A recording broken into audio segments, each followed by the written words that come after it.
ഉസ്താദ് പറഞ്ഞതാണല്ലോ, ഇത് ചെയ്താ കിട്ടുന്ന പ്രതിഫലം ഒരുപാടുണ്ടല്ലോ എന്ന് കരുതിയിട്ട് ഈ പറഞ്ഞ മാസാള്ള ഏതെങ്കിലും ഒരു മനുഷ്യന് ഈ പാവപ്പെട്ട എന്റെ വാഴ കേട്ടിട്ട് പറഞ്ഞു കഴിഞ്ഞാ ഞാൻ രക്ഷപ്പെട്ടു സഹോദരാ, ഞാൻ രക്ഷപ്പെട്ടല്ലോ. എനിക്ക് അല്ലാഹുവിന്റെ സ്വർഗം നേടാൻ പടച്ചവൻ എനിക്ക് സ്വർഗം തരാൻ ആ ഒരു നന്മ കാരണമാവുകയാ. അതാണ് ഇന്നത്തെ ക്ലാസ്സിലൂടെ ലക്ഷ്യം വെക്കുന്നത്. നിങ്ങളും അങ്ങനെയാകണം. നിങ്ങൾ നിങ്ങളുടെ ഭാര്യയോട് പറഞ്ഞു, നിങ്ങളുടെ മക്കളോട് പറഞ്ഞു, നിങ്ങളുടെ ഭാര്യ നിന്റെ അയൽവാസിയോട് പറഞ്ഞു, നിന്റെ മക്കളെ നിന്റെ കൂട്ടുകാരോട് പറഞ്ഞു. ഇത് പറഞ്ഞ എനിക്ക് പ്രതിഫലമുണ്ട്, നിനക്ക് പ്രതിഫലമുണ്ട്, നിന്റെ ഭാര്യയ്ക്ക് പ്രതിഫലമുണ്ട്, നിന്റെ ഭാര്യ പറഞ്ഞു കൊടുത്തവർക്ക് പ്രതിഫലമുണ്ട്. അല്ലാഹുവേ, നമ്മുടെ ദുനിയാവും ആഖിറവും രക്ഷപ്പെടുകയാ. അതുകൊണ്ട് സഹോദരങ്ങള്, അല്ലാതെ രണ്ടും ഇങ്ങനെ ഇൽമുകൾ കേൾക്കുന്നുണ്ട്. മസലുൽ ഹിമാരി യഹ്മിലു അസ്ഫാറാ, അതാ കഴുത ചുമക്കുന്നത് പോലെ ചുമന്നുകൊണ്ട് നടന്നാ പോരാ. അതാ പഠിച്ച ഇൽമ് ജീവിതത്തിൽ പ്രയോജനമുള്ള ഇൽമാകണം, ജീവിതത്തിൽ പ്രയോജനമുള്ള ഇൽമാകണം. അല്ലാഹുവിന്റെ പ്രവാചകൻ അവിടുന്ന് ദുആ ചെയ്യുമായിരുന്നു. അല്ലാഹുവേ,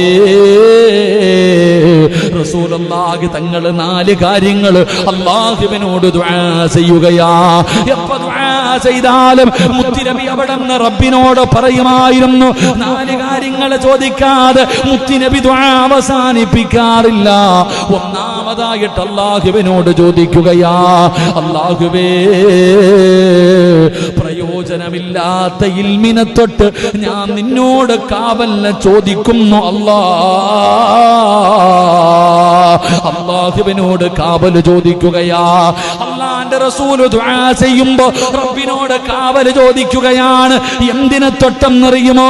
അല്ലാഹുവേ, പ്രയോജനമില്ലാത്ത അമല്, ജീവിതത്തിൽ ചെയ്യാത്ത അമല്, ജീവിതത്തിൽ പറഞ്ഞു കൊടുക്കാത്ത അറിവ്, അങ്ങനെയുള്ള അറിവിനെ തൊട്ട് ഞാൻ നിന്നോട് കാവലിനെ ചോദിക്കുന്നു അല്ലാ. മുത്തുനബി അവിടുന്ന് ദുആ ചെയ്യുമായിരുന്നു. അപ്പൊ നല്ലതുപോലെ സൂക്ഷിക്കണം. ഈ പ്രപഞ്ചം തന്നെ സൃഷ്ടിക്കാൻ കാരണക്കാരനായ അഷ്റഫുൽ ഖൽഖ് നബി മുഹമ്മദ് മുസ്തഫ സല്ലല്ലാഹു അലൈഹി വസല്ലമ തങ്ങൾ അല്ലാഹുവിനോട് ദുആ ചെയ്യുകയാ. അല്ലാഹുവേ, പ്രയോജനമില്ലാത്ത അമലുകളെ തൊട്ട്, നീ ഇൽമിനെ തൊട്ട് നിന്നോട് ഞാൻ കാവലിനെ ചോദിക്കുന്നു അല്ലാ. എന്റെ പ്രിയപ്പെട്ടവരെ, നമ്മളും അല്ലാഹുവിനോട് പറയണം, പടച്ചവനെ, ആരോടും പറഞ്ഞു കൊടുക്കാൻ കഴിയാത്ത അറിവ്, പടച്ചവനെ, സ്വന്തം ജീവിതത്തിൽ ചെയ്യാത്ത അറിവ്, അങ്ങനെയുള്ള അറിവിനെ തൊട്ട് കാവലിനെ ചോദിക്കണമെന്നാണ്. രണ്ടാമത്തെ കാര്യം എന്തെന്നറിയുമോ? അല്ലാ,